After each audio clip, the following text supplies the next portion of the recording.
Hello again, guys. Today we're going to uh, give some food for the birds. Okay, so because today is frozen atong. Okay, again. Here we are again. Today we're going to give food to the birds. So here are the foods that we're going to give this one. There are some kind of bread or cereals or seeds in it. Yeah. See, with the black thing, there are seeds in it. So you can buy this in the shop, and it contains around 10, 10 bowls of 10 bowls of bird food. Yeah, it's like, oh, yeah, like that. So we're going to attach like this. So this is my roof, garden roof that I always use. I just keep it here, and we're going to hang it kamsa because there is a net that you just can hang, and then that's it. So we're going to give some food to the birds that are always coming to my garden. I hope yeah, it's quite, I think it's fine. Parang hindi siya ano. Yes, wait for me, baby. And some more. It's a net. So, oh, atong yalla. Okay. Ako'y sinisipon, sinisipon. Okay, now let's go. Yes, kiss kiss baby. Let's go and hang it to our wood. Yes, here. I think we can hang it here so that some birds have something to eat, because if frozen time, it's hard for them to find food, you know, if it's frozen. Oh. Yeah, dito natin siya isabit. Okay.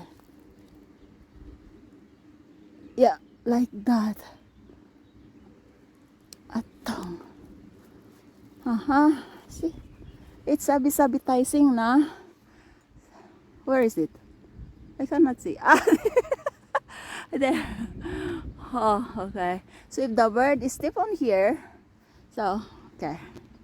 And the other one, I think we just line up. Here. The other one. Okay. Okay. Two. And we're going to hang also some here, because there are also some birds that are sitting in this side, which is good. Oh. We're going to add again some more next time. So there are 3 at least for now, and we're going to add again next time because I forgot to bring my cutter to use some to hang kamsa. Okay, so that's it. O dyan na lang natin siya ilagay para hili-hilira silang kakain dyan, dahil yan. Okay, so okay, birdie, come and eat your foodie. Okay, yeah, because if it's a freezing or frozen ground, frozen everything, it's hard for the bird to find something to eat. So we just give them something. Those birds who are always coming to my garden. Yeah. Okie doke, so let's go. And here is the look of my garden again. They are sleeping. Sleeping Beauty. Yeah, but now it's not beautiful because, yes, what are you eating there? Are you hungry now? You know what? A lot of trees around in this garden, but this is the only tree that he likes so much. I don't know why. I don't know what this tree offer. But anyway, this tree have it brings fruit. Yeah, maybe that's also why he likes it, because this tree it brings fruit and the others are only halaman. No fruit, only like that, like a fence. That's why. Maybe that is the reason why he likes it so much. Oy, enough na, bibi. Tingnan mo, para siyang alokon. Alam mo yung sa atin, in Philippines, we have this kind of vegetable. We call it alokon in our Ilocano language or dialect. Yeah, we call it alokon. It look likes, but it's not alokon. I don't know those Ilocano. Oh, it knew that alokon thing. Well, it's so good vegetable.